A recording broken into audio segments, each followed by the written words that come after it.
Stalin sir CM ஆனதெல்லாம் okay, இந்த 5 வருஷத்துல மக்களுக்கு என்ன பண்ணிருக்கீங்க அப்படின்னு யாராவது கேட்டா, மாணவர்களுக்கு கஞ்சா கொடுத்தாங்க, பெண்களுக்கு பாலியல் வன்கொடுமை கொடுத்தாங்க, கேஸ் சிலிண்டருக்கு 100 ரூபாய் குறைப்போம்னு சொல்லிட்டு போய் வாக்குறுதி கொடுத்தாங்க, நீட் தேர்வு எங்களாலதான் ரத்து செய்ய முடியாத பெரிய உருட்டா கொடுத்தாங்க, கரண்ட் பில்லை ஏற்றி கொடுத்தாங்க, பெண்களுக்கு ஓசி பஸ் கொடுத்தாங்க.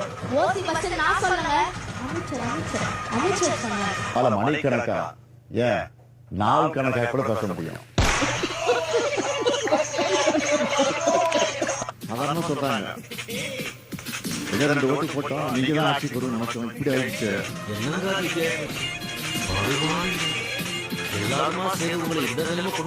நாங்க எல்லாரும் ஒப்பாரியா, சத்தியமா ஒப்பாரியா, சத்தியமா ஒப்பாரியா.